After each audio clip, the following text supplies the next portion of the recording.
منشیات کے خلاف شعوری آگاہی پیدا کرنے کے لیے اینٹی نارکوٹکس پاکستان کے سیکریٹری اور سابق آئی جی سندھ کلیم امام کی قیادت میں ریلی۔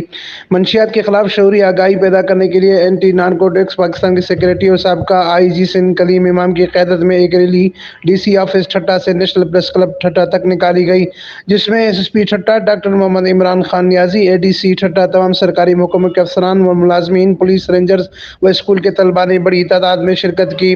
اس موقع پر وفاقی سیکریٹری نارکوٹکس فورسز کے سیکریٹری اور سابق آئی جی سندھ کلیم امام نے میڈیا سے گفتگو کرتے ہوئے کہا کہ پاکستان کے پڑوسی ملک میں بھنگ سمیت 90% منشیات کاروبار ہوتا ہے۔